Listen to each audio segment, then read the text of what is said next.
Muito antes de reis erguerem obeliscos em honra aos deuses, antes de sacerdotes vestirem linho branco para cantar hinos diante de estátuas douradas, antes mesmo que os primeiros pescadores deixassem pegadas na lama fértil do Nilo, ou que homens aprendessem a erguer as mãos ao céu em busca de misericórdia, existia apenas o silêncio absoluto de um universo sem forma. Uma vastidão escura, onde não havia montanhas, rios, estrelas ou nomes, apenas Num, o oceano primordial, infinito e imóvel, um abismo líquido que não conhecia margens, não conhecia tempo e não conhecia vida. Um lugar tão antigo que nem mesmo os deuses podiam recordar seu verdadeiro começo, porque naquele vazio insondável nada respirava, nada nascia e nada morria. E ainda assim, escondida no coração daquele caos silencioso, dormia a promessa de toda a existência, como uma chama invisível, esperando pacientemente o instante inevitável em que o mundo finalmente despertaria. Os antigos egípcios olhavam para o Nilo, observavam suas águas recuando após as cheias anuais e imaginavam que a criação havia começado da mesma maneira, porque assim como a inundação deixava para trás pequenas ilhas de terra negra emergindo do lodo, também o universo teria surgido lentamente do caos. E foi por isso que os sacerdotes de Heliópolis ensinaram durante séculos que, um dia, sem aviso, sem trovão e sem batalha, uma colina sagrada ergueu-se sobre as águas de Num, o primeiro pedaço de solo sólido a desafiar o vazio, e sobre ela apareceu Atum, o Deus Criador, aquele que não possuía pai nem mãe, aquele que não fora moldado por mãos invisíveis, mas que simplesmente existira por vontade própria, surgindo do nada, como uma centelha consciente no meio da escuridão absoluta, contemplando sozinho uma criação que ainda não possuía forma e percebendo, talvez pela primeira vez, o peso infinito da solidão. Conta-se que Atum era completo em si mesmo, contendo dentro de sua essência tudo aquilo que um dia seria homem, mulher, céu e terra. E por isso não precisou de companheira para começar a grande obra da criação, pois os egípcios acreditavam que da própria substância divina poderiam nascer novos seres. E assim, através de um gesto tão misterioso quanto desconcertante para as sensibilidades modernas, o Deus trouxe ao mundo Shu, senhor do ar seco e do vento invisível, e Tefnut, senhora da umidade, da névoa e das primeiras gotas que umedeceriam o vazio, formando o primeiro casal divino, os primeiros filhos do universo, embora ainda não houvesse céu para respirar, nem terra para tocar, apenas um infinito escuro, onde as novas forças precisavam aprender lentamente como existir. Mas havia medo até mesmo entre os deuses recém-nascidos, porque Shu e Tefnut perderam-se nas águas antigas de Num, desaparecendo tão profundamente na escuridão primordial que Atum sentiu algo semelhante ao desespero, uma emoção inesperada para um Criador absoluto, e então enviou seu olho divino para procurá-los, um poder vivo que mais tarde seria associado a feroz Hathor, vagando pelas trevas como uma estrela antes do nascimento do céu, até encontrar as duas crianças divinas e trazê-las de volta. E naquele instante de reencontro, tomado por um alívio tão intenso que nem a eternidade poderia conter, Atum chorou, e suas lágrimas caíram sobre a terra recém-formada, transformando-se nos primeiros seres humanos, frágeis, pequenos e efêmeros, mas carregando em si algo profundamente sagrado, porque nasceram da tristeza e do amor de um Deus. Enquanto Heliópolis ensinava essa história, em Hermópolis os sacerdotes contavam algo diferente, embora igualmente sagrado, pois acreditavam que antes da criação existiam 8 seres antigos, metade homens, metade mulheres, de cabeças reptilianas e anfíbias, representando o silêncio, a escuridão, o infinito e as águas sem fim. Entidades tão antigas que pareciam existir antes até da própria ideia de existência. E esses 8 poderes primordiais teriam gerado um ovo cósmico, depositado sobre a primeira colina emergida do caos. Um ovo silencioso e misterioso, do qual nasceu o sol, quebrando a escuridão pela primeira vez com uma luz tão intensa que separou o que antes era indistinguível, criando manhã e noite, alto e baixo, ordem e desordem.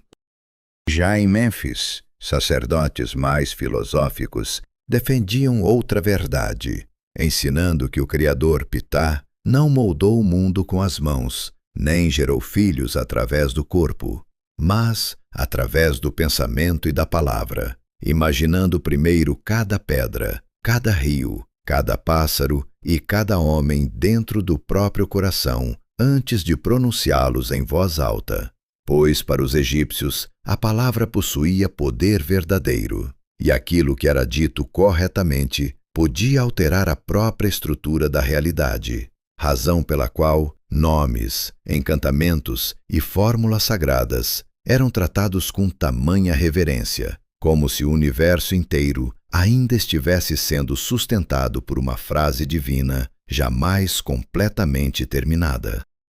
Apesar das diferenças entre essas histórias,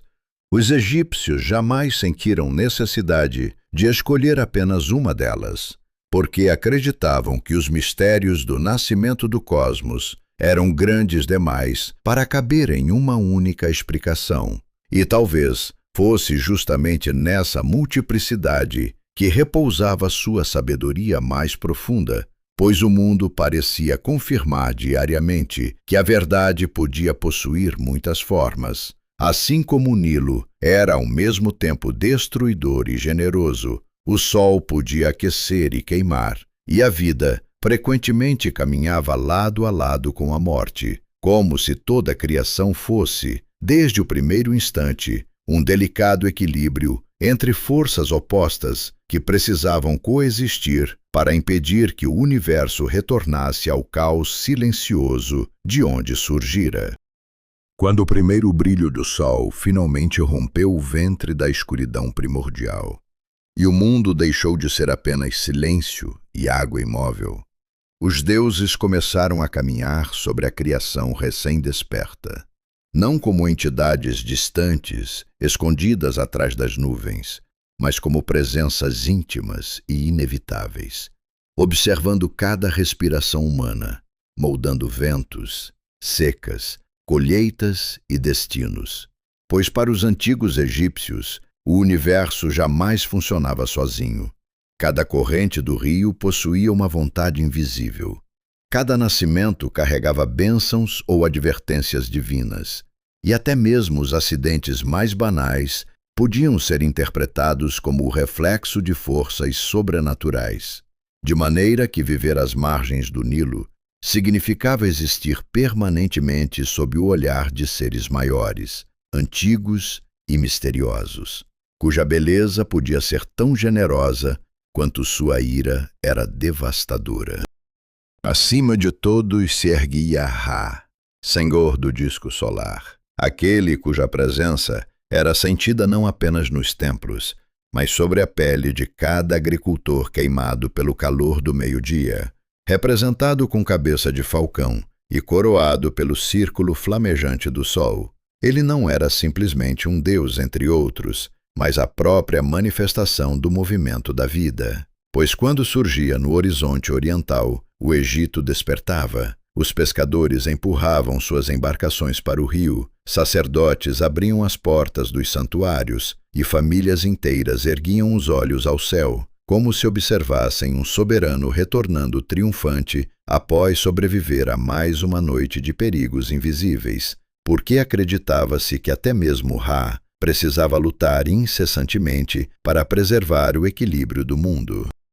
Mas nenhum deus parecia tocar tão profundamente o coração humano quanto Osíris, rei das terras férteis, senhor da vegetação e da promessa silenciosa de renascimento, frequentemente retratado envolto em faixas funerárias, de pele esverdeada, como plantas recém-nascidas após as cheias do Nilo, segurando cetro e flagelo, como símbolos de realeza e responsabilidade, porque ele representava algo profundamente íntimo aos egípcios, a certeza de que aquilo que morria podia retornar sob nova forma, e talvez por isso seu nome fosse pronunciado com tanta reverência nos lares e tumbas, pois falar de Osíris era falar do medo mais universal dos homens, a morte, mas também da esperança mais poderosa, a permanência além dela.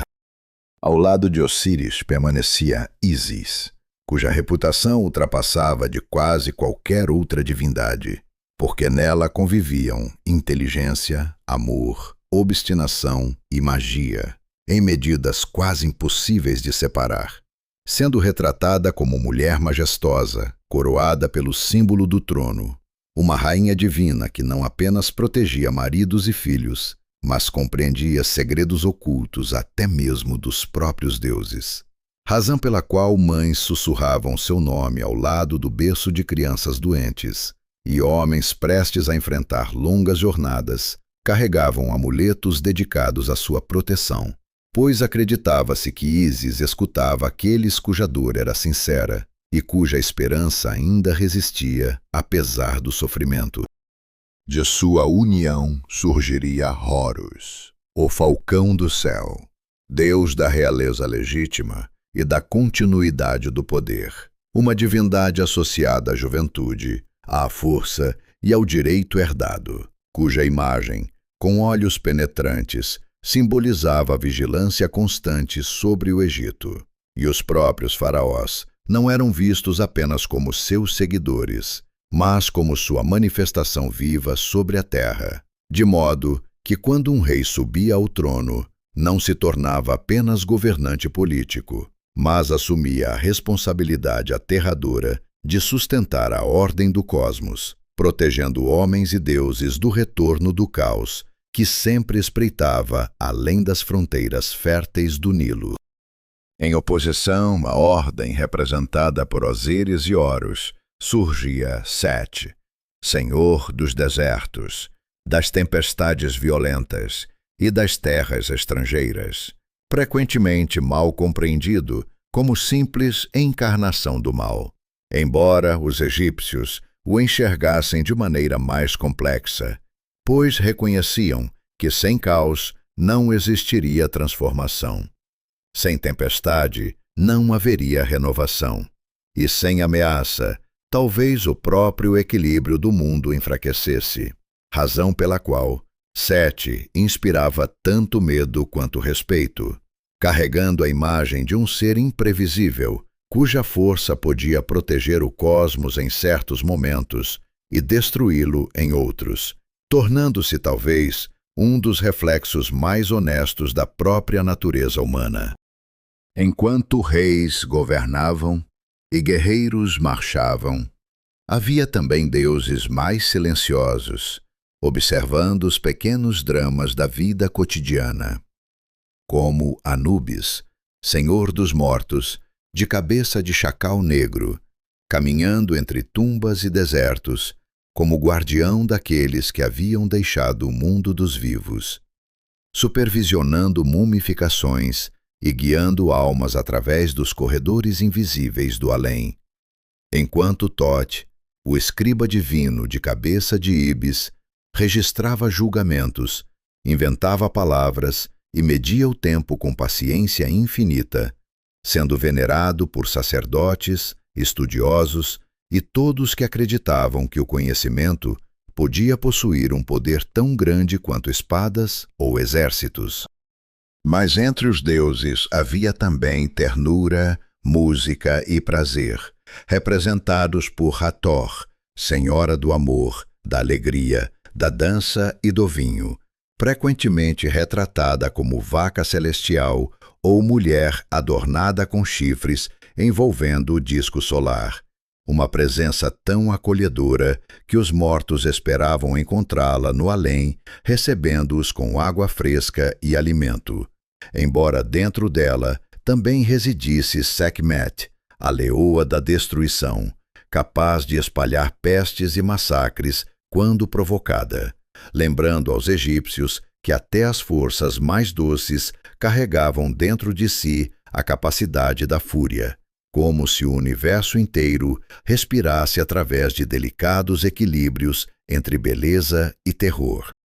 Acima de todos, invisível, mas sempre presente, pairava Maat, não apenas uma deusa, mas uma ideia tão profunda que sustentava céus, rios e corações humanos, personificando verdade, justiça, equilíbrio e harmonia. Pois os egípcios acreditavam que o mundo permanecia existindo somente porque alguém, reis, sacerdotes ou pessoas comuns, continuava escolhendo agir corretamente, dizer a verdade e respeitar os limites necessários para impedir que tudo retornasse ao caos primordial, fazendo com que até mesmo os deuses precisassem obedecer às regras invisíveis da ordem cósmica, porque nenhum poder, por maior que fosse, poderia sobreviver eternamente se abandonasse o equilíbrio sobre o qual toda a existência havia sido construída.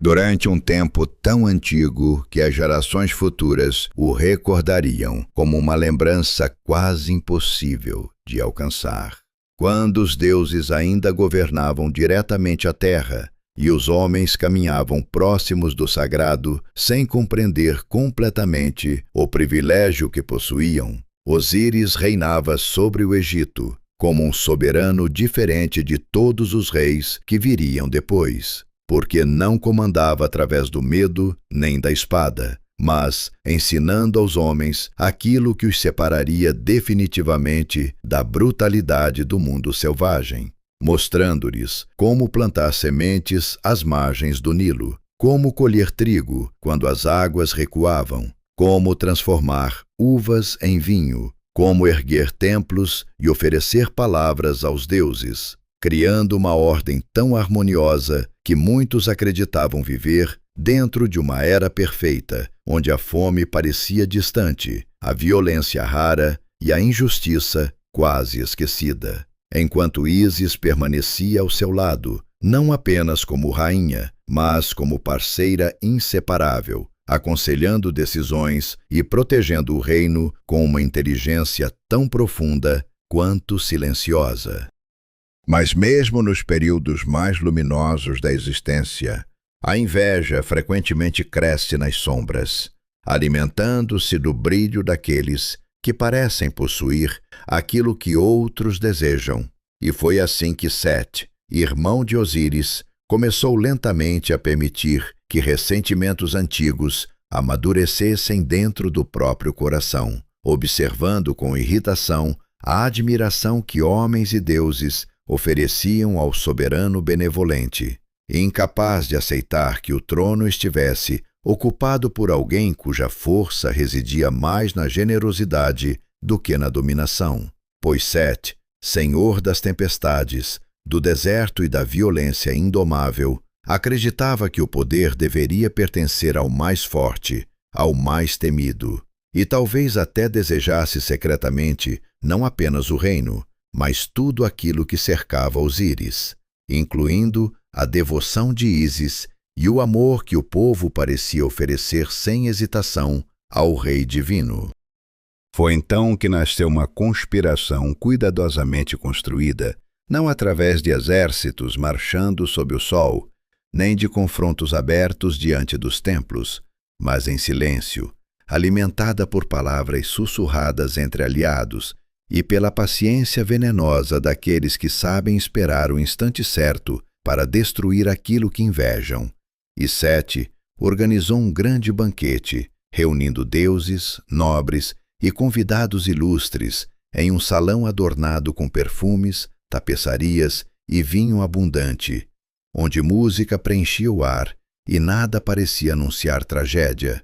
Até que, em determinado momento, o anfitrião revelou uma magnífica arca esculpida com precisão extraordinária, feita de madeira rara e decorada com metais preciosos, declarando diante de todos que aquele tesouro seria oferecido como presente à pessoa cujo corpo encaixasse perfeitamente em suas medidas.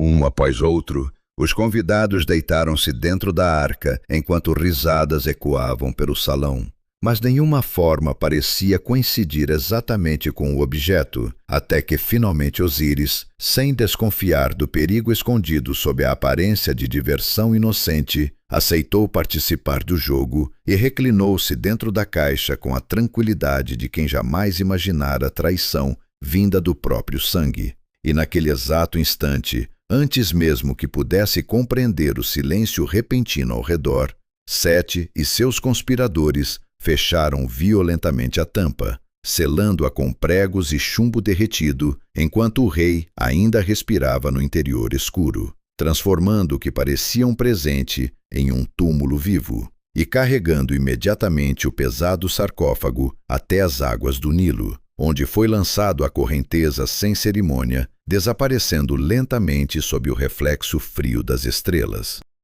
Naquele momento, dizem os antigos, algo invisível mudou no Egito, porque a ordem parecia ter sofrido sua primeira ferida irreparável, como se até o próprio rio compreendesse que havia testemunhado uma injustiça tão profunda que nenhum silêncio seria suficiente para apagá-la. Enquanto Ísis, ao descobrir o desaparecimento do marido, foi tomada por uma dor tão devastadora que abandonou adornos, arrancou parte dos cabelos e vestiu linho simples de luto, recusando o conforto ou descanso, pois compreendia algo terrível que poucos desejavam admitir. Sem Osíris, não apenas um rei havia morrido, mas uma parte essencial do equilíbrio do mundo parecia ter sido arrancada brutalmente, deixando espaço para o medo crescer onde antes existia segurança.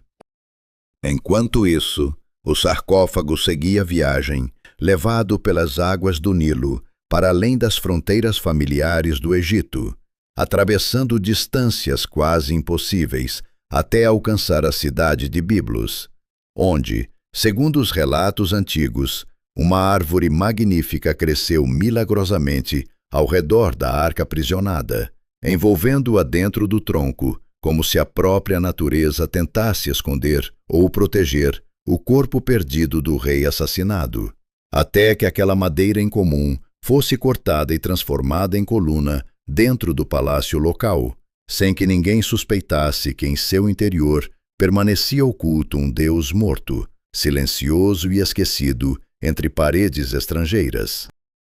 Por trás de toda a tragédia, contudo, repousava algo ainda mais profundo do que a dor, porque a morte de Osíris não representava apenas o assassinato de um governante amado, mas inaugurava um medo novo e universal entre homens e deuses. A terrível possibilidade de que até mesmo aquilo que parecia eterno pudesse ser destruído, levantando perguntas silenciosas que ecoariam através dos séculos. Se um deus podia morrer, quem realmente estava seguro diante do tempo? E se a ordem podia ser quebrada, quem teria força suficiente para reconstruí-la, antes que o caos finalmente reclamasse tudo aquilo que havia sido criado desde o primeiro amanhecer do mundo?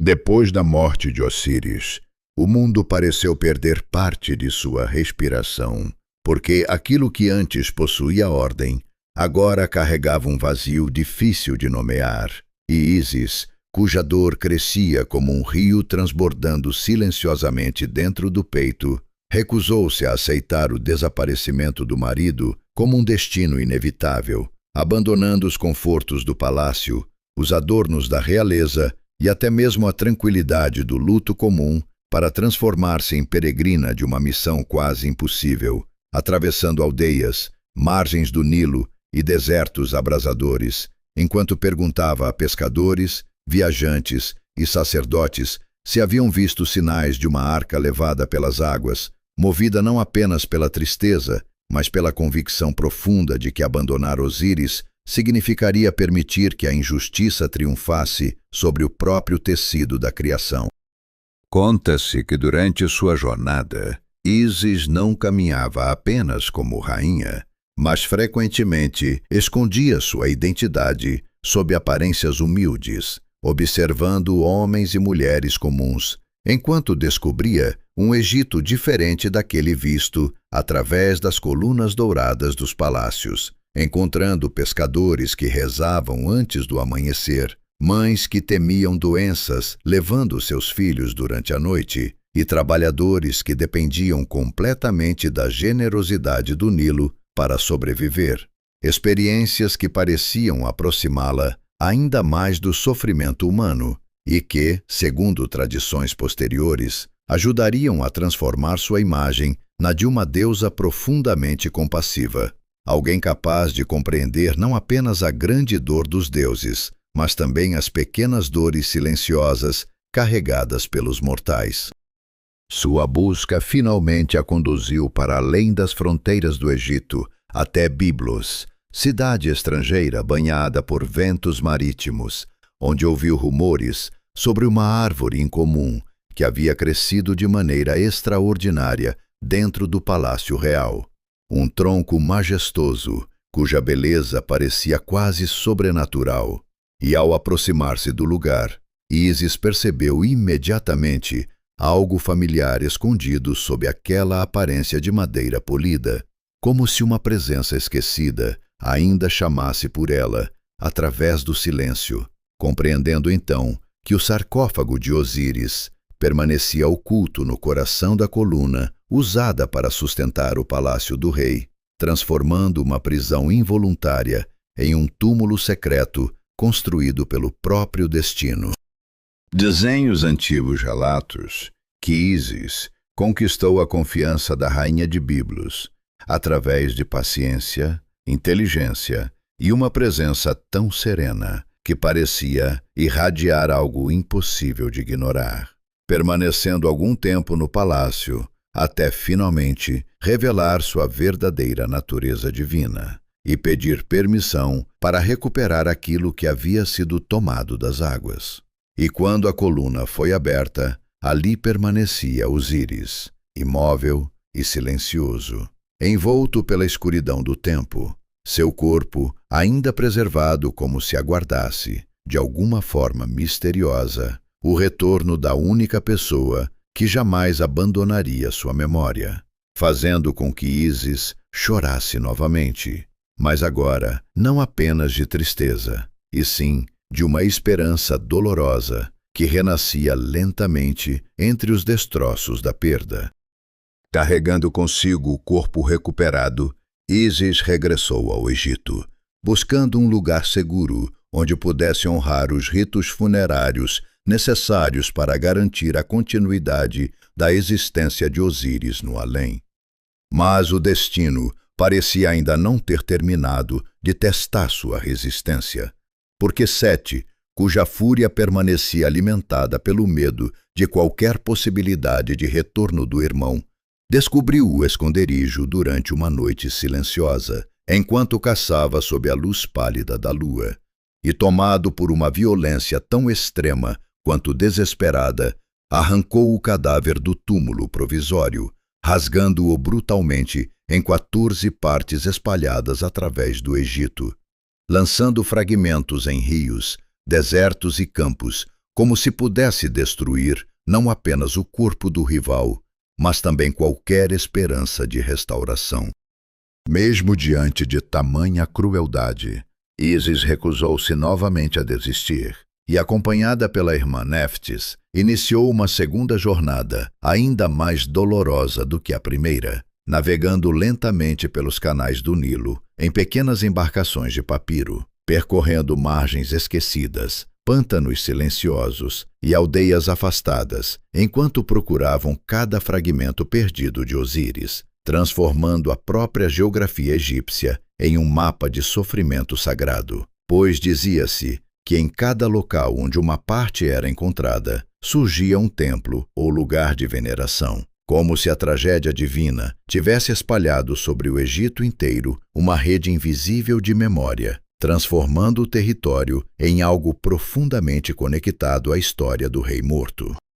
Uma a uma, as partes foram reunidas, até restar apenas aquela que jamais seria recuperada, perdida para as águas e consumida pelos peixes do Nilo, o que obrigou Ísis a moldar uma substituição simbólica através da magia, porque compreendia algo que poucos poderiam entender. Um corpo incompleto significava uma alma vulnerável, incapaz de atravessar plenamente os mistérios do além. E foi então, guiada pelo conhecimento ancestral que dominava como nenhuma outra divindade, que ela começou aquilo que os egípcios mais tarde recordariam como a origem da própria mumificação, envolvendo Osíris em linho, recitando palavras sagradas e preparando-o não para um retorno simples à vida, mas para uma transformação maior e mais terrível do que a própria morte.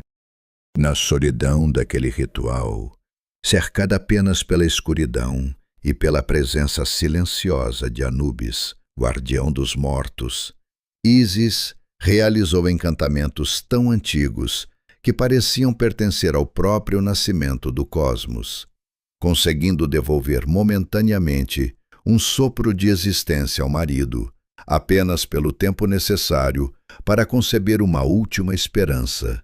um filho destinado não apenas a carregar o sangue de Osíris, mas a corrigir a injustiça cometida contra ele. E assim, entre morte e renascimento, perda e persistência,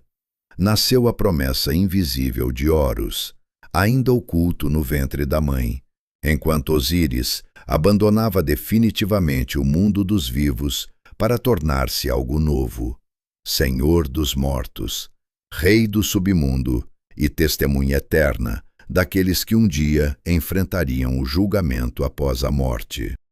Após a despedida definitiva de Osíris para o reino invisível dos mortos, Ísis compreendeu que o Egito já não era um lugar seguro para aquilo que restava de sua esperança, porque embora Sete houvesse conquistado momentaneamente o trono através do medo e da violência, ele sabia que a verdadeira ameaça ainda não havia desaparecido, pois dentro do ventre de Ísis crescia o herdeiro legítimo do rei assassinado, a criança destinada a desafiar o usurpador e restaurar a ordem perdida, razão pela qual a deusa, tomada ao mesmo tempo por luto e determinação, abandonou novamente os caminhos conhecidos e refugiou-se nos pântanos do delta do Nilo, uma região de águas densas, papiros altos e névoas persistentes, onde crocodilos deslizavam silenciosamente entre raízes submersas e doenças invisíveis rondavam como espíritos famintos, transformando aquele esconderijo num santuário precário, sustentado apenas pela obstinação de uma mãe que já perdera quase tudo,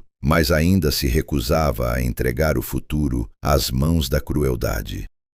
Naquele lugar distante dos palácios e das grandes cidades, Ísis deu à luz Horus, não sob a proteção de sacerdotes ou dentro de câmaras ornamentadas como convinha ao filho de um rei divino, mas entre águas pantanosas e o murmúrio inquietante dos ventos noturnos, cercada apenas pela natureza imprevisível e por poucas divindades leais que permaneciam vigilantes contra os olhos de Sete. Pois histórias antigas afirmam que escorpiões enviados como guardiões acompanhavam discretamente seus passos, criaturas temidas pelos homens, mas obedientes à deusa, protegendo os caminhos estreitos, enquanto Ísis alimentava um menino escondido sob cabanas improvisadas e vegetação espessa, sempre temendo que qualquer ruído distante, qualquer movimento estranho entre os papiros, pudesse anunciar a aproximação do inimigo que desejava destruir antes mesmo de crescer, aquele cuja simples existência ameaçava toda a falsa estabilidade construída sobre a injustiça. A infância de Horus, porém, esteve longe de parecer gloriosa ou protegida por milagres constantes, porque os egípcios acreditavam profundamente que até os deuses precisavam enfrentar provações para alcançar maturidade. E assim, o menino cresceu vulnerável às dores comuns do mundo, adoecendo, sofrendo febres violentas, sendo atacado por criaturas venenosas e frequentemente colocado à beira da morte por perigos invisíveis que pareciam persegui-lo, como se o próprio caos tentasse apagar sua vida antes que pudesse cumprir o destino, obrigando Ísis a recorrer repetidamente à magia, pronunciando palavras sagradas ensinadas pelos céus, enquanto pressionava as mãos sobre o corpo enfraquecido do filho e implorava auxílio às forças divinas, numa repetição dolorosa de medo e esperança que aproximava sua experiência daquela vivida por incontáveis mães humanas espalhadas pelo Egito. Entre as histórias mais lembradas sobre esse período, encontra-se o episódio da picada mortal, quando Horus, ainda pequeno, foi atingido pelo veneno de um escorpião ou serpente escondida entre os juncos, fazendo com que seu corpo enfraquecesse rapidamente até parecer imóvel como pedra, enquanto Ísis, tomada por um terror impossível de esconder, ergueu lamentos tão intensos que teriam interrompido até o curso natural do universo, pois os relatos antigos dizem que o próprio Sol hesitou diante de sua dor, e Thoth, senhor da sabedoria e das palavras mágicas, teria descido para ajudá-la, pronunciando fórmulas sagradas capazes de expulsar o veneno e restaurar lentamente a respiração do menino, episódio que mais tarde inspiraria incontáveis encantamentos usados por egípcios comuns para proteger crianças doentes, identificando seus próprios filhos com um jovem Horus ferido, como se o sofrimento divino pudesse oferecer esperança contra a fragilidade humana. Enquanto crescia escondido entre canais e sombras, Horus aprendia lentamente sobre aquilo que lhe havia sido roubado antes mesmo do nascimento, ouvindo fragmentos da história do pai assassinado, do reino perdido e da responsabilidade silenciosa que repousava sobre seus ombros, embora Ísis evitasse alimentar nele apenas ódio ou desejo de vingança cega, ensinando também prudência, resistência e autocontrole, porque compreendia que derrotar Sete exigiria algo maior do que força bruta, exigiria legitimidade, paciência e compreensão do delicado equilíbrio entre justiça e destruição, transformando aqueles anos de exílio não apenas em um período de sobrevivência, mas em preparação invisível para uma guerra inevitável que decidiria não apenas o destino de uma família divina, mas do próprio Egito.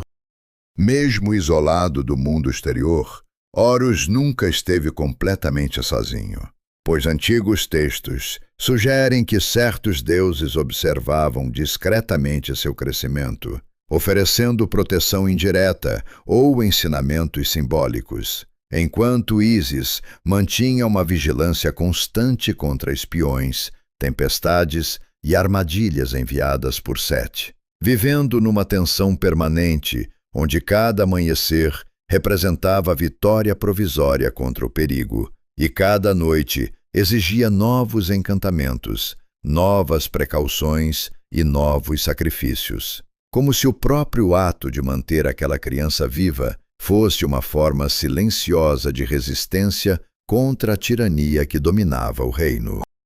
Assim, entre águas escuras, doenças, segredos e medos jamais completamente dissipados, Horus deixou lentamente de ser apenas uma criança escondida para tornar-se símbolo de algo muito maior, porque em sua existência, os egípcios encontrariam um reflexo da esperança que insiste em sobreviver mesmo quando tudo parece perdido. A ideia de que o herdeiro legítimo da ordem pode permanecer oculto por um tempo, ferido, vulnerável e silencioso, mas ainda assim continuar crescendo nas margens esquecidas do mundo, aguardando pacientemente o instante em que finalmente estará pronto para enfrentar o caos que ousou ocupar o lugar da justiça.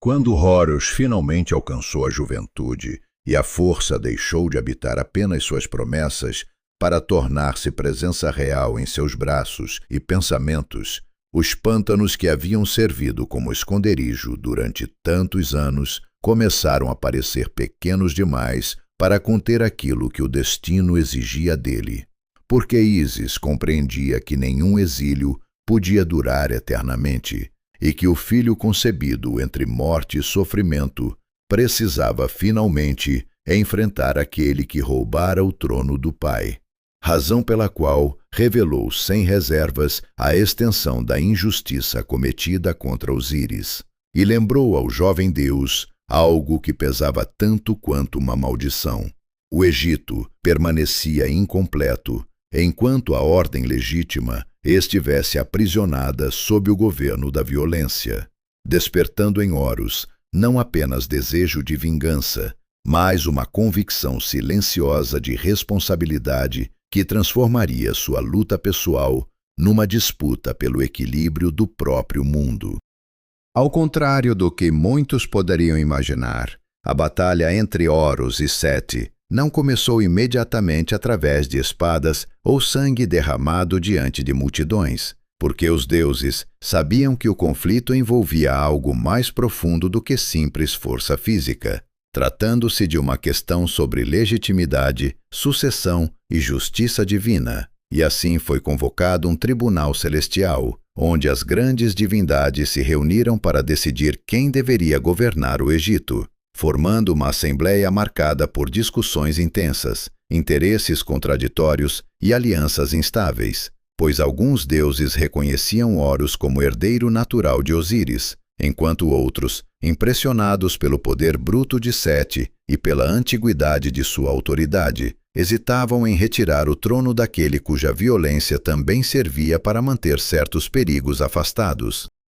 Durante muitos anos, porque os mitos dizem que a disputa se estendeu por décadas intermináveis, Horus e Sete alternaram entre debates diante do tribunal e confrontos brutais em regiões selvagens do Egito, onde tempestades rasgavam os céus e rios pareciam estremecer diante da violência divina. E em um dos episódios mais conhecidos, ambos transformaram-se em hipopótamos gigantes para lutar submersos nas águas do Nilo, criando ondas violentas e devastação ao redor, enquanto Ísis, incapaz de suportar a possibilidade de perder o filho após já ter enterrado o marido, observava tomada pelo desespero e tentava intervir discretamente através da magia, embora sua interferência frequentemente despertasse ainda mais tensão entre os próprios deuses, muitos dos quais já estavam cansados de uma guerra que parecia incapaz de terminar.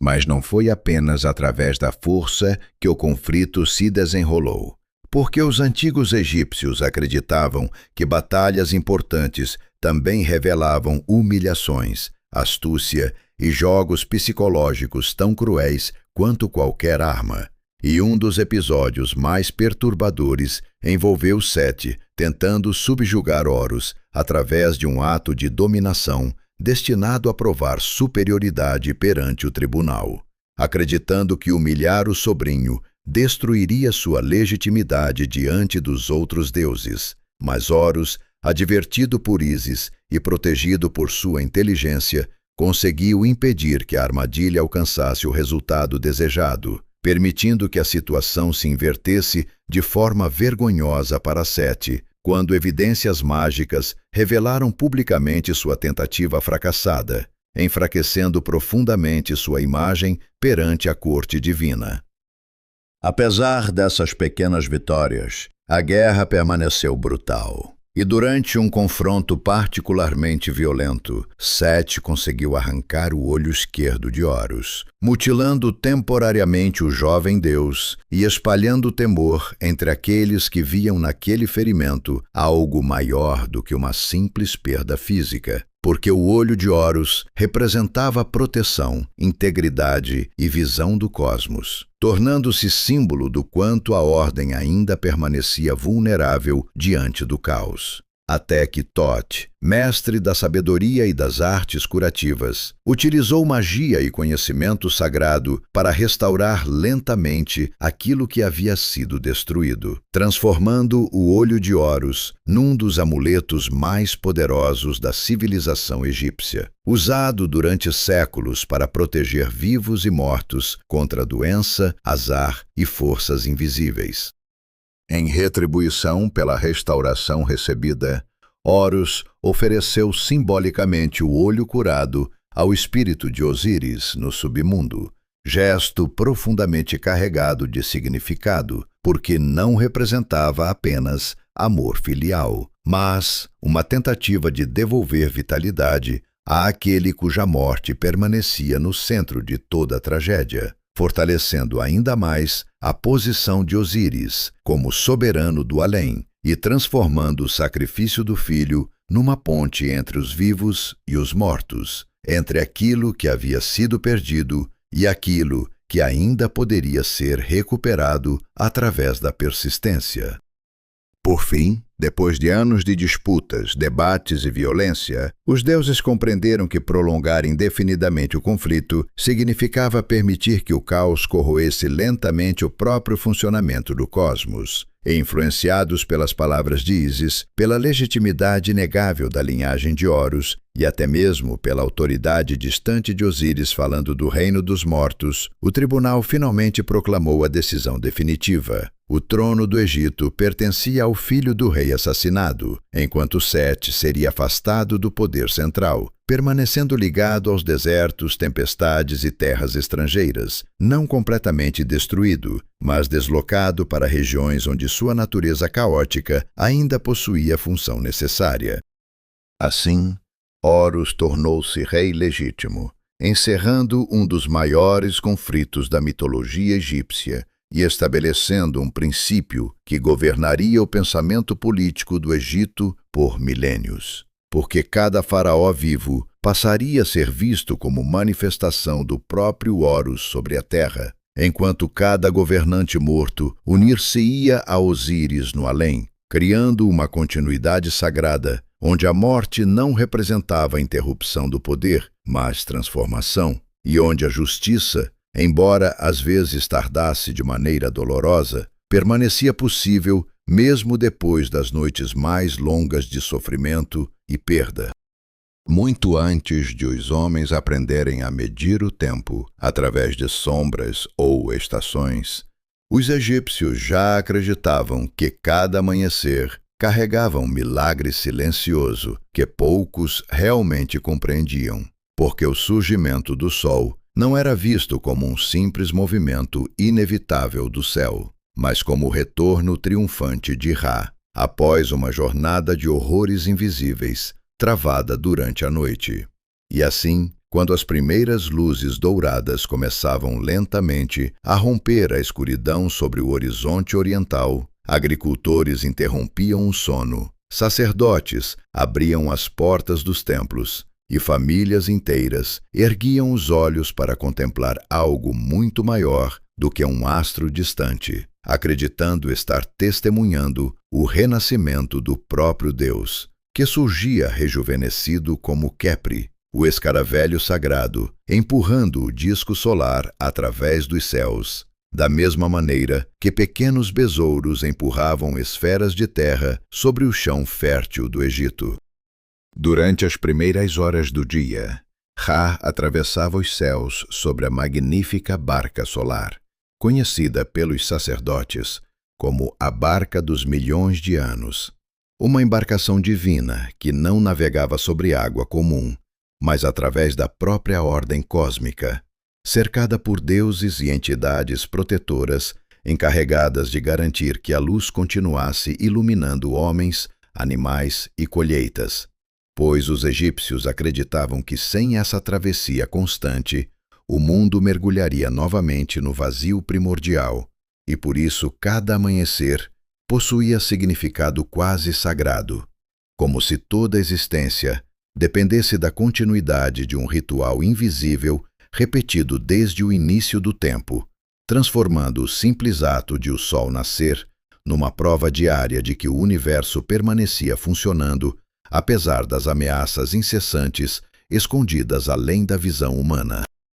À medida que o dia avançava e o calor se tornava mais intenso, Ra assumia sua forma mais poderosa, reinando soberano sobre o firmamento enquanto observava sua criação do alto, trazendo calor suficiente para amadurecer os grãos, força suficiente para manter a vida e autoridade suficiente para impedir que as forças do caos ultrapassassem os limites impostos pela ordem divina, razão pela qual templos dedicados ao Deus solar enchiam-se de cânticos, oferendas e fumaça perfumada de incenso, numa tentativa constante de fortalecer espiritualmente aquele cuja viagem sustentava não apenas a luz, mas a própria continuidade do mundo conhecido. Porque para os egípcios, nem mesmo um Deus tão poderoso estava completamente livre do sofrimento ou da ameaça. Quando finalmente o sol começava a descer no horizonte ocidental, tingindo o céu de tons avermelhados, semelhantes ao sangue espalhado sobre a areia quente, Ra transformava-se lentamente em Atum, a forma envelhecida do Deus solar, representando o declínio inevitável que acompanha tudo aquilo que vive. E embora os homens observassem o pôr do sol com beleza e resignação, sabiam que algo profundamente perigoso estava apenas começando. Porque ao desaparecer atrás do horizonte, o Deus não descansava, mas iniciava a parte mais terrível de sua existência, a travessia noturna pelo Duat, o submundo invisível, onde mortos, monstros e forças esquecidas aguardavam silenciosamente sua passagem. Dentro das profundezas do Duat, a barca solar avançava através de 12 regiões distintas, correspondendo às horas da noite,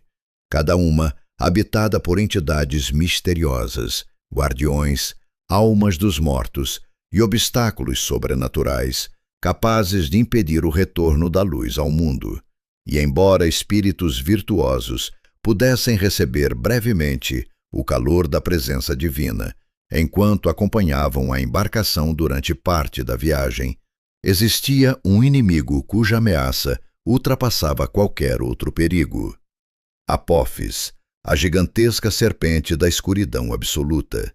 criatura tão antiga quanto o próprio caos primordial, cujo único desejo consistia em destruir a criação inteira e mergulhar novamente céus, rios e homens no silêncio sem forma de Num. Todas as noites, segundo os antigos relatos, Apófis surgia das sombras do Duat como uma monstruosidade impossível de medir, enrolando seu corpo colossal ao redor da barca solar ou tentando beber as águas por onde ela navegava, numa tentativa desesperada de impedir o nascimento de um novo amanhecer. E era então que começava a batalha mais importante do universo, uma guerra repetida eternamente entre existência e destruição, onde deuses protetores erguiam lanças, pronunciavam encantamentos e combatiam ferozmente ao lado de Ra, enquanto até mesmo Set, senhor das tempestades e do caos controlado, assumia papel inesperado como defensor da embarcação, utilizando sua força brutal contra a serpente, cuja destruição completa significaria o fim de tudo. Apesar da violência do combate, Apófis jamais podia ser definitivamente destruído, porque assim como a noite sempre retorna após o dia, o caos permanecia eternamente à espera de uma oportunidade para romper as barreiras impostas pela ordem, razão pela qual sacerdotes egípcios realizavam rituais diários destruindo imagens simbólicas da serpente, queimando representações ou perfurando figuras de cera para auxiliar magicamente Ra em sua luta invisível, acreditando sinceramente que cada oração, cada palavra pronunciada corretamente e cada oferenda fortaleciam as forças necessárias para impedir que o universo fosse consumido pela desordem. Depois de atravessar perigos incontáveis, Ra aproximava-se lentamente da renovação, encontrando-se nas regiões mais profundas do Duat com Osíris, Senhor dos Mortos, numa união misteriosa entre luz e renascimento, onde o Deus solar absorvia forças regeneradoras do além, enquanto também oferecia energia vital às almas virtuosas, preparando-se para a transformação inevitável que culminaria no retorno do amanhecer. Até que, finalmente, após sobreviver à escuridão e derrotar novamente a serpente do nada, ressurgia no horizonte como Khepri, renovado e triunfante, ensinando aos egípcios algo profundamente reconfortante, que mesmo depois das noites mais longas e das batalhas mais dolorosas, o renascimento ainda permanecia possível para aqueles capazes de resistir ao avanço do caos.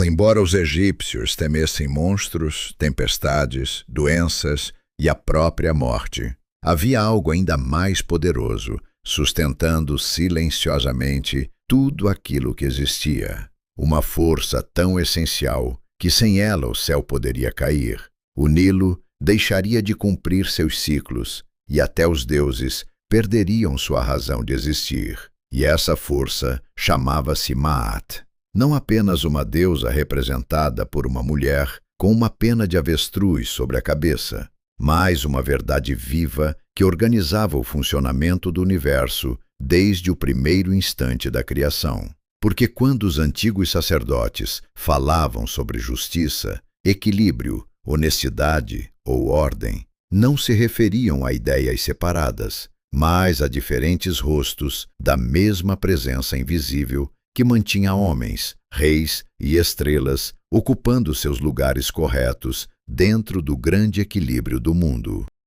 Desde o momento em que o caos primordial foi organizado pelos deuses criadores, acreditava-se que Maat havia surgido como fundamento da existência, impondo separação entre terra e céu, regulando o movimento do sol, controlando as enchentes do Nilo e ensinando aos homens a diferença entre aquilo que preservava a vida e aquilo que a destruía. Razão pela qual o Egito não via o universo como algo permanentemente seguro, mas como uma construção delicada, ameaçada constantemente por forças de desordem chamadas Isfet, representando mentira, injustiça, violência sem propósito e tudo aquilo que aproximava o mundo novamente da confusão primordial, fazendo com que cada gesto humano possuísse importância muito maior do que parecia, porque até mesmo pequenas ações podiam fortalecer ou enfraquecer a ordem, sustentando a criação.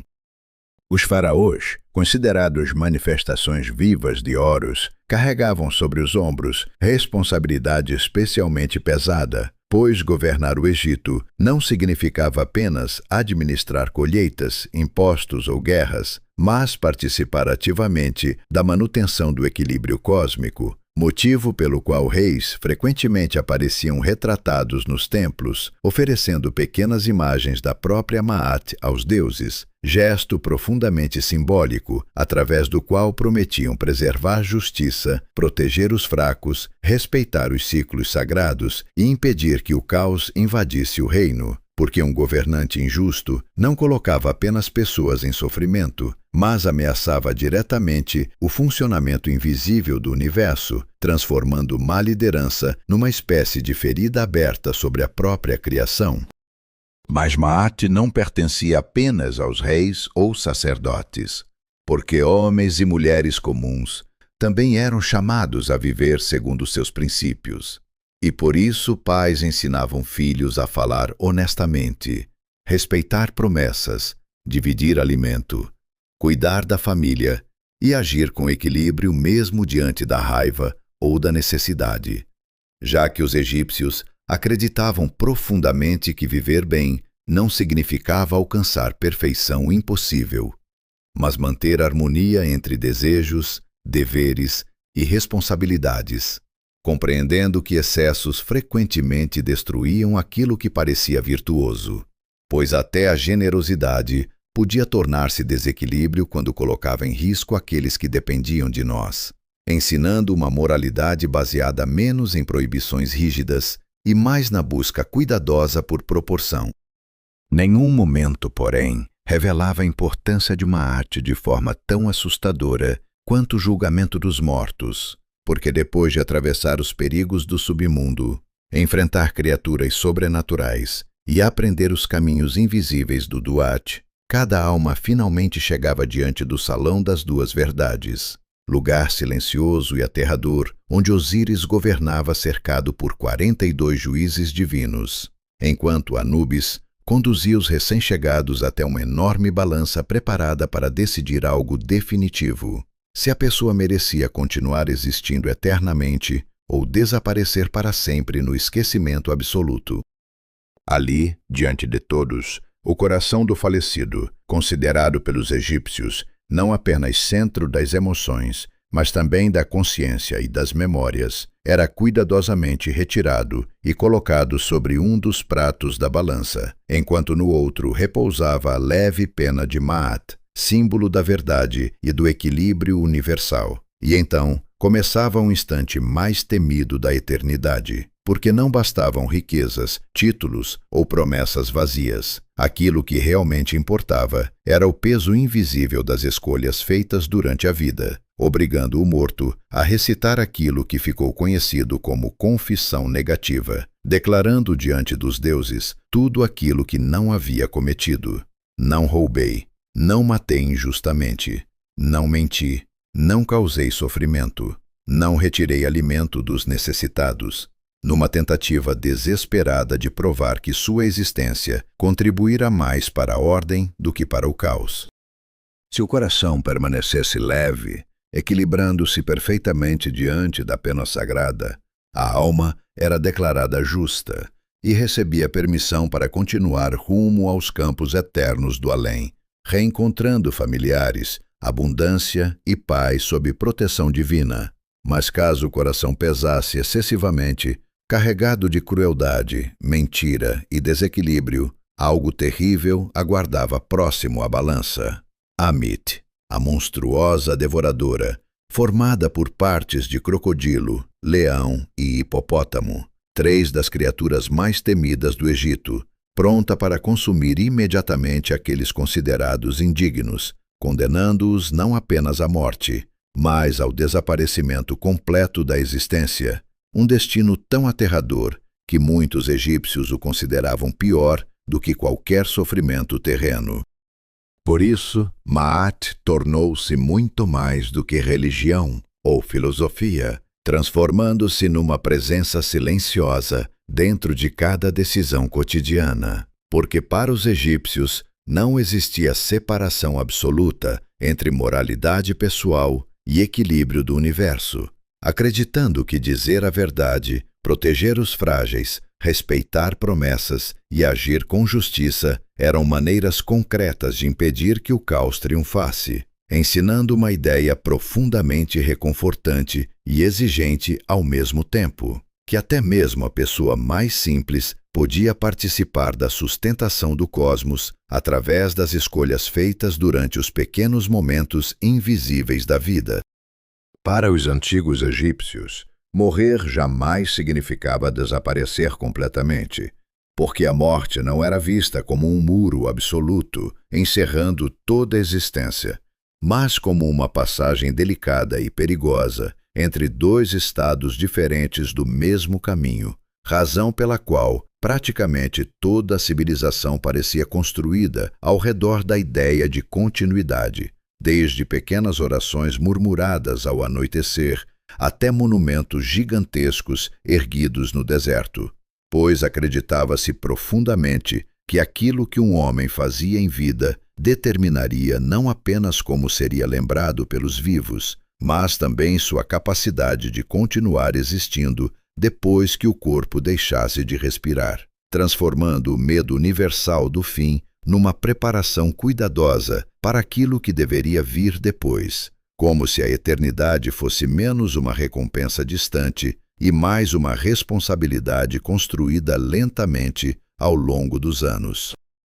Os egípcios acreditavam que nenhum ser humano era simples ou composto de apenas corpo e alma, porque dentro de cada pessoa existiam múltiplas partes invisíveis, trabalhando juntas para formar aquilo que chamamos de identidade, começando pelo corpo físico, que precisava permanecer reconhecível após a morte, mas também incluindo o Ka, força vital recebida no nascimento e responsável pela energia da existência, o Ba, frequentemente representado como pássaro com cabeça humana, capaz de viajar livremente entre mundos, e finalmente o Ak, estado espiritual elevado, alcançado apenas por aqueles que conseguiam atravessar corretamente os perigos do além, revelando uma visão profundamente complexa do ser humano, onde continuar existindo dependia da preservação harmoniosa de todos esses elementos.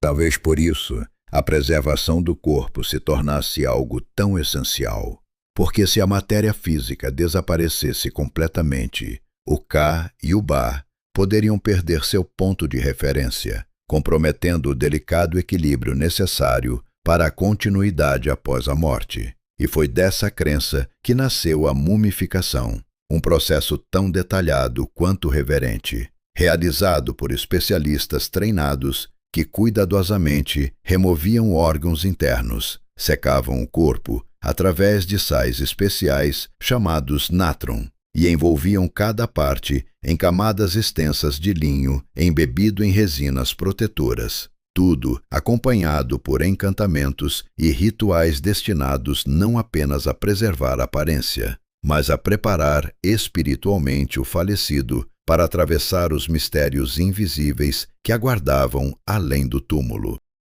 Durante 70 dias aproximadamente, o corpo passava por uma transformação silenciosa que imitava o próprio destino de Osíris, primeiro deus a vencer simbolicamente a morte, enquanto os sacerdotes realizavam cerimônias específicas e posicionavam amuletos entre as bandagens, acreditando que cada símbolo carregava poderes reais capazes de oferecer proteção contra monstros, doenças espirituais ou armadilhas do submundo. E ao final desse processo, acontecia uma das cerimônias mais importantes de toda a tradição funerária, a abertura da boca, ritual no qual instrumentos sagrados tocavam olhos, nariz e lábios da múmia numa tentativa simbólica, mas considerada profundamente real, de devolver sentidos ao falecido, permitindo-lhe respirar, enxergar, ouvir e alimentar-se novamente no outro mundo.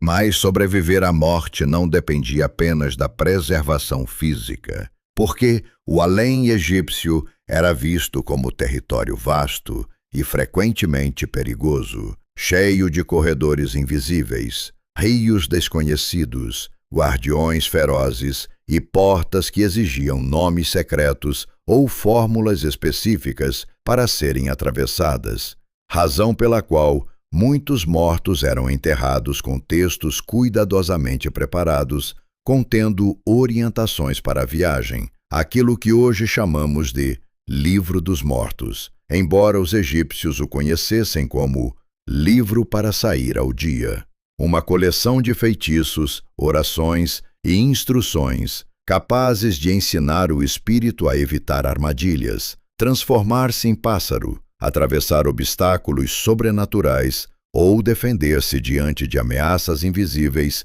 escondidas nas regiões mais profundas do Duat. Para aqueles que conseguiam superar perigos, responder corretamente às provas do além e sobreviver ao julgamento diante de Osíris, existia a promessa de Aaru, os Campos dos Juncos,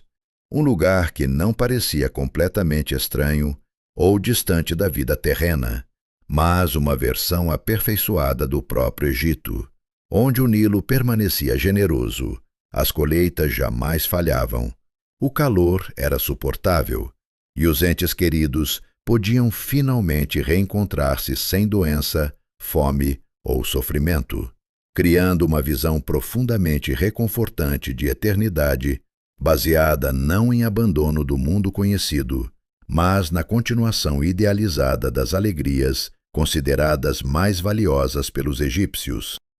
Os vivos também desempenhavam papel essencial nesse processo, porque acreditava-se que os mortos continuavam dependendo de lembrança, alimento simbólico e respeito oferecidos pelos familiares, razão pela qual tumbas eram frequentemente visitadas, nomes pronunciados em voz alta e oferendas deixadas diante de estátuas ou inscrições, já que esquecer alguém representava quase uma segunda morte, apagando lentamente sua permanência entre os mundos, enquanto lembrar tornava-se um gesto de amor profundamente sagrado, capaz de sustentar a existência daqueles que haviam partido.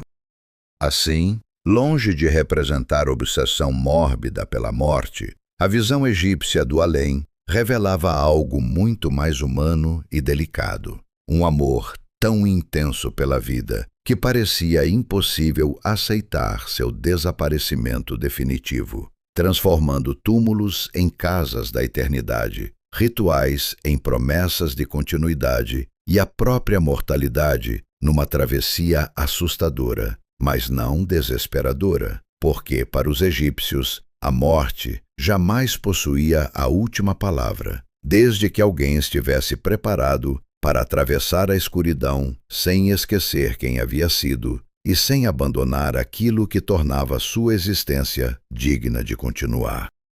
Muito antes de grandes impérios estrangeiros olharem para o Egito com desejo ou temor, os habitantes do Nilo acreditavam que sua terra havia pertencido diretamente aos deuses, pois antes dos reis de carne e osso existirem, o próprio Ra governara o mundo durante uma era tão distante que parecia impossível separá-la da imaginação. Um tempo lembrado como a primeira ocasião, quando homens e divindades ainda conviviam de maneira mais próxima e a ordem parecia tão perfeita quanto o nascer diário do sol, até que, gradualmente, os deuses começaram a afastar-se da terra, deixando para trás representantes escolhidos para preservar aquilo que haviam construído, criando assim a ideia mais poderosa da política egípcia. O faraó não seria apenas um governante comum, mas a continuação viva da autoridade divina entre os mortais.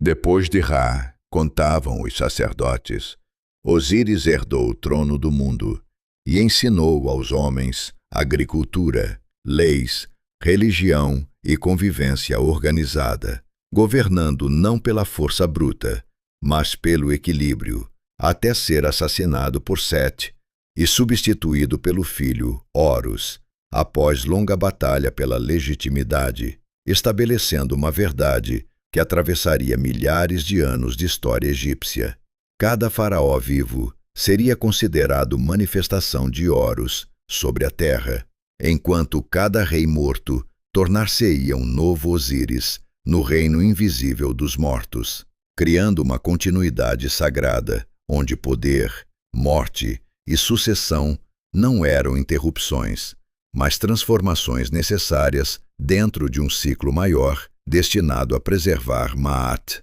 e impedir que o caos retornasse ao coração do Egito. Por essa razão, quando um novo faraó ascendia ao trono, não era tratado simplesmente como homem recebendo autoridade política, porque sua coroação representava uma espécie de renascimento espiritual através do qual deixava parcialmente de pertencer ao mundo comum, assumindo uma identidade sagrada, cuidadosamente construída através de rituais secretos realizados por sacerdotes e nobres, recebendo coroas que simbolizavam a união do Alto e Baixo Egito, nomes reais associados aos deuses e títulos destinados a lembrar constantemente que governar significava sustentar algo muito maior do que fronteiras ou exércitos, pois acreditava-se sinceramente que a estabilidade do cosmos dependia diretamente da legitimidade daquele que ocupava o trono. Os símbolos carregados pelos faraós também possuíam significados profundamente religiosos, desde o cetro e o chicote, inspirados na iconografia de Osíris, até a serpente erguida sobre a testa, representando o olho de Ra, pronto para destruir inimigos do reino, enquanto a barba cerimonial e a postura rígida das estátuas reais procuravam afastar qualquer aparência excessivamente humana, apresentando o rei como alguém situado entre dois mundos, simultaneamente homem sujeito à velhice e divindade responsável pela manutenção invisível do equilíbrio universal, fazendo com que cada imagem esculpida em pedra não fosse apenas retrato, mas uma afirmação visual da ligação entre poder terrestre e autoridade celestial.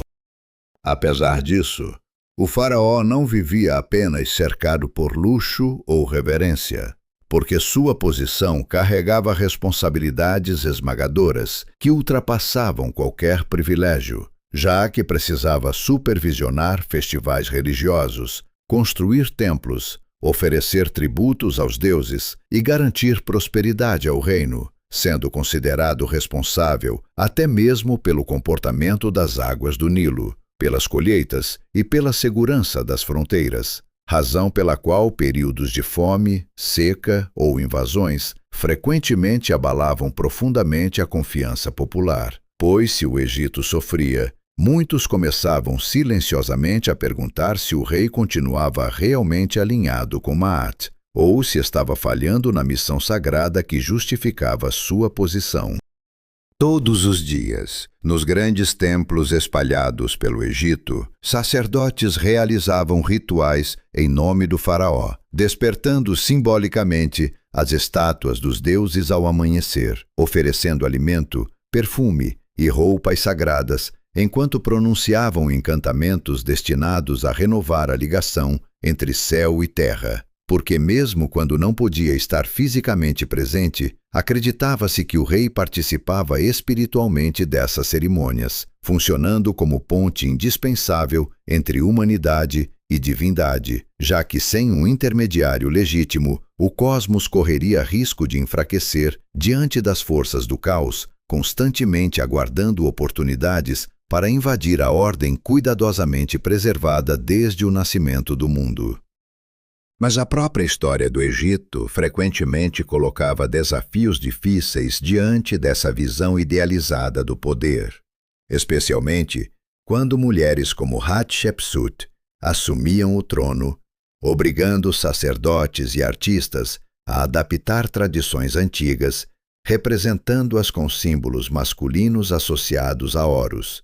ou quando estrangeiros conquistavam o Egito e precisavam rapidamente adotar vestimentas, nomes e rituais egípcios para legitimar-se diante da população, demonstrando que a força da instituição faraônica residia menos na pessoa individual e mais na continuidade sagrada do papel desempenhado, como se qualquer governante precisasse vestir não apenas uma coroa, mas uma identidade muito mais antiga do que ele próprio. Assim, para os egípcios, perguntar se os faraós eram homens ou deuses talvez fosse compreender mal a própria questão, porque eles pareciam existir entre essas duas realidades, vulneráveis à doença, ao envelhecimento e à morte como qualquer pessoa, mas investidos de uma responsabilidade divina tão imensa que suas ações podiam fortalecer ou enfraquecer o funcionamento invisível do universo, transformando o trono do Egito numa posição quase impossível de ocupar plenamente, onde poder significava também sacrifício e onde governar corretamente equivalia a impedir todos os dias que o mundo regressasse lentamente à escuridão primordial de onde um dia havia surgido.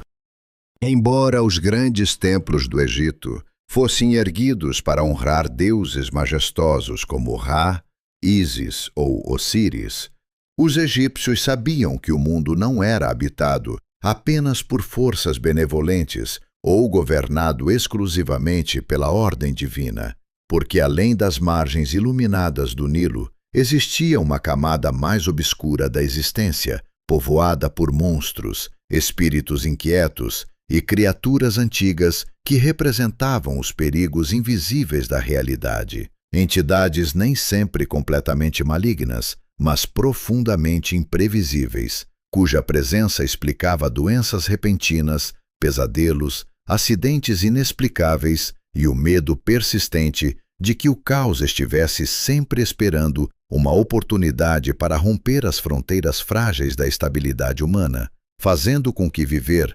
significasse também aprender constantemente a negociar com forças que raramente podiam ser vistas, mas cuja influência parecia cercar cada aspecto da existência. Entre todos os seres temidos, nenhum despertava tamanho terror quanto Apophis, a colossal serpente do vazio primordial, criatura tão antiga quanto o próprio Nan e inimiga eterna da criação. Porque enquanto outros deuses ou monstros ainda ocupavam algum lugar dentro da ordem do cosmos, Apophis representava exatamente o oposto. A destruição absoluta de tudo aquilo que existia, um ser cujo desejo consistia em apagar o sol, engolir o tempo e devolver o universo ao silêncio sem forma anterior ao nascimento do mundo, razão pela qual sacerdotes realizavam diariamente rituais secretos onde figuras de cera representando a serpente eram perfuradas, queimadas ou esmagadas simbolicamente, acreditando sinceramente que tais gestos fortaleciam Ra durante sua batalha noturna e ajudavam a impedir que a escuridão triunfasse sobre a criação. Mas se Apophis ameaçava o cosmos inteiro, havia outra criatura cujo terror era profundamente íntimo, esperando silenciosamente por cada indivíduo após a morte.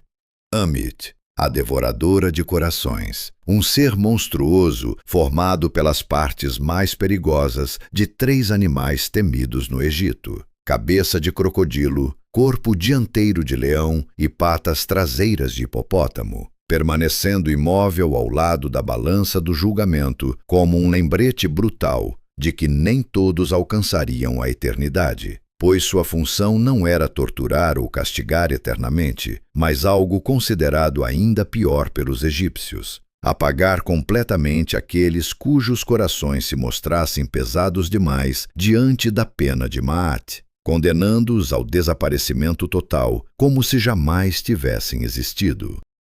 Ainda assim, nem todos os seres sobrenaturais inspiravam apenas medo, porque muitas criaturas ocupavam um espaço estranho entre proteção e ameaça, como Bes, o pequeno deus grotesco de corpo anão, língua para fora e aparência assustadora, cuja imagem frequentemente decorava camas, espelhos e objetos domésticos, não porque fosse temido, mas justamente porque sua feiura espantava forças malignas interessadas em atacar mulheres grávidas, crianças pequenas ou pessoas dormindo, transformando-se numa das presenças mais familiares dentro das casas egípcias, onde pais acreditavam que até monstros podiam servir ao bem, quando colocados corretamente a favor da ordem. Da mesma forma, Taweret, deusa protetora das mães e dos nascimentos, possuía aparência estranha e poderosa, misturando formas de hipopótamo grávido, leoa e crocodilo, imagem que poderia parecer assustadora para estrangeiros, mas que no Egito simbolizava exatamente o contrário, pois representava força protetora capaz de afastar doenças, perigos do parto e entidades hostis atraídas pela vulnerabilidade do nascimento, lembrando constantemente que aquilo que parecia monstruoso aos olhos comuns podia esconder funções profundamente necessárias dentro do equilíbrio invisível do mundo. Mas talvez nenhuma força fosse tão valorizada pelos egípcios quanto Eka, a magia, porque ao contrário da ideia moderna de algo sobrenatural ou separado da realidade, a magia era entendida como parte natural do funcionamento do universo, uma energia deixada pelos próprios deuses para que homens e sacerdotes pudessem proteger-se contra perigos, curar doenças e dialogar simbolicamente com forças invisíveis, razão pela qual palavras corretas, nomes secretos e rituais precisos eram tratados com enorme respeito, pois acreditava-se sinceramente que conhecer o verdadeiro nome de algo significava possuir poder sobre sua essência, como demonstrava a famosa história de Ísis, obrigando Ra a revelar seu nome oculto para obter cura após um envenenamento cuidadosamente planejado. Por isso, amuletos tornaram-se companheiros inseparáveis da vida egípcia, carregados no pescoço, enterrados junto aos mortos ou colocados discretamente dentro das casas, desde o olho de Horus, oferecendo proteção contra doenças, até escaravelhos associados ao renascimento solar. Porque em um mundo cheio de perigos invisíveis, parecia imprudente caminhar sem alguma defesa espiritual, especialmente durante certos períodos considerados particularmente perigosos do calendário, quando acreditava-se que barreiras entre ordem e caos enfraqueciam e forças hostis ganhavam liberdade temporária para agir. Os egípcios também temiam profundamente os mortos inquietos, espíritos incapazes de alcançar descanso adequado por falta de rituais corretos, injustiças não resolvidas ou esquecimento por parte dos familiares, acreditando que esses seres podiam causar enfermidades, pesadelos e desgraças aos vivos, razão pela qual cartas aos mortos eram escritas pedindo ajuda, oferecendo comida simbólica ou tentando apaziguar ressentimentos antigos, numa relação curiosa onde o além não permanecia completamente separado da vida cotidiana, mas continuava influenciando silenciosamente decisões, medos e esperanças. Assim, entre monstros, encantamentos e criaturas ambíguas, os egípcios desenvolveram uma visão profundamente sofisticada do mundo, onde ordem e caos jamais estavam completamente separados, ensinando algo essencial. Sobreviver não significava eliminar completamente o perigo, mas aprender a reconhecer forças invisíveis, respeitar seus limites e manter-se constantemente alinhado com o equilíbrio necessário para impedir que o medo, a violência ou a desordem engolissem lentamente aquilo que os deuses haviam construído desde o primeiro amanhecer da criação. Durante milhares de anos, os deuses pareceram inseparáveis do Egito, presentes nas enchentes do Nilo, no voo dos falcões sobre os desertos, nos julgamentos dos reis e até no medo silencioso dos homens diante da noite. Mas nenhuma civilização permanece imóvel diante do tempo, e pouco a pouco, aquilo que parecia eterno começou lentamente a transformar-se. Porque, embora templos ainda fossem erguidos e sacerdotes continuassem entoando orações diante das estátuas sagradas, novos povos passaram a cruzar as fronteiras do reino, trazendo consigo idiomas, crenças e governantes estrangeiros, obrigando o Egito a adaptar suas antigas certezas sem jamais abandoná-las completamente, numa tentativa persistente de proteger uma identidade espiritual construída ao longo de incontáveis gerações, enquanto o mundo ao redor mudava de forma cada vez mais rápida. À medida que os séculos avançavam, os próprios deuses começaram a misturar-se, fundindo identidades e absorvendo características uns dos outros, como se até o divino precisasse aprender a sobreviver através da transformação. Razão pela qual Amon, originalmente um deus regional ligado ao invisível e ao vento, acabou unido a Ra para tornar-se Amon-Ra, Senhor Supremo do céu e da criação, enquanto Ísis ampliava sua influência muito além das fronteiras egípcias, sendo venerada em regiões distantes do Mediterrâneo por pessoas que talvez jamais tivessem visto o Nilo, mas encontravam nela a imagem reconfortante de proteção maternal, cura e resistência diante do sofrimento, revelando como certos símbolos sobrevivem precisamente porque conseguem tocar medos e desejos profundamente humanos.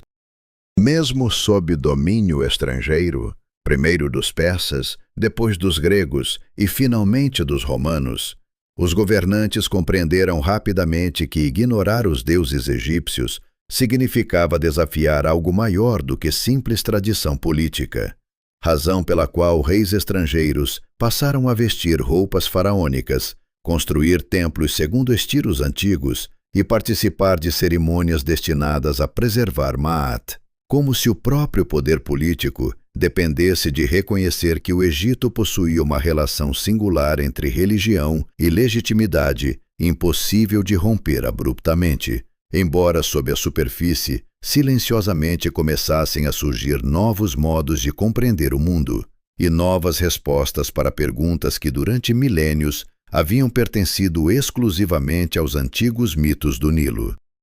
Mas talvez nenhuma mudança tenha abalado tanto a antiga religião quanto a lenta expansão do cristianismo, porque, à medida que novas crenças ganhavam espaço entre cidades e vilarejos, muitos templos começaram a esvaziar-se, sacerdotes envelheceram sem sucessores, e rituais realizados desde os tempos das primeiras dinastias tornaram-se cada vez mais raros, até que, finalmente, após séculos de declínio gradual, os últimos santuários dedicados aos antigos deuses foram fechados, incluindo o templo de Ísis em Filas, encerrando oficialmente uma tradição religiosa que havia sobrevivido por mais de 3.000 anos, enquanto o silêncio começava lentamente a ocupar espaços outrora preenchidos por orações, música ritual e fumaça de incenso.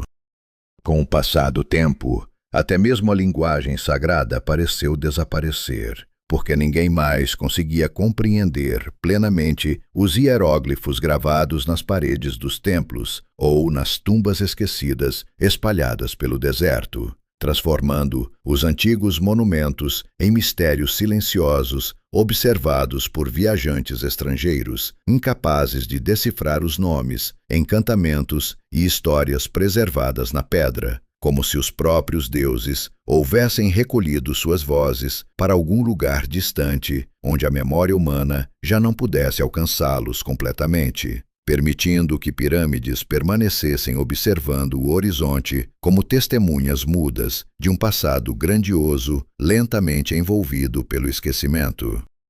Ainda assim, algo extraordinário aconteceu.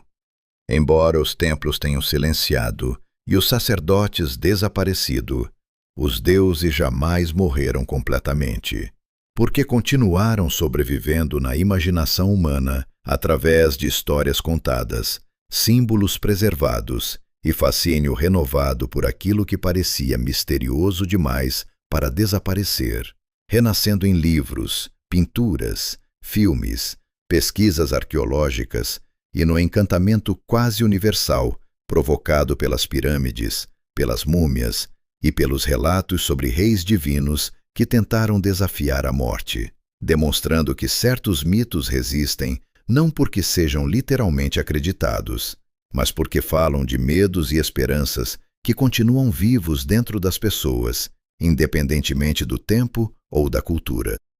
Talvez seja exatamente por isso que a mitologia egípcia ainda nos observa através dos séculos, porque dentro de suas histórias encontramos perguntas que permanecem dolorosamente familiares. Como enfrentar a perda sem abandonar a esperança? Como equilibrar ordem e caos dentro de um mundo imprevisível? Como viver sabendo que a morte nos espera? E, acima de tudo, como encontrar significado dentro da fragilidade da existência? Questões às quais Osíris, Ísis, Ra, Horus e tantos outros responderam não oferecendo certezas absolutas, mas imagens poderosas de resistência, renovação e coragem diante do desconhecido. Assim, embora os últimos sacerdotes tenham partido e as portas dos templos finalmente se fechado, talvez os deuses egípcios nunca tenham realmente silenciado por completo, porque continuam falando sempre que alguém observa o nascer do sol e imagina a longa viagem de Ra pela escuridão, sempre que uma perda desperta desejo de reencontro, semelhante ao amor obstinado de Ísis, ou sempre que homens e mulheres tentam, apesar do medo e das dificuldades, preservar alguma forma de equilíbrio contra o caos do mundo, mantendo viva, mesmo sem perceber, a antiga promessa egípcia de que enquanto houver memória, transformação e esperança, nenhuma história desaparece completamente.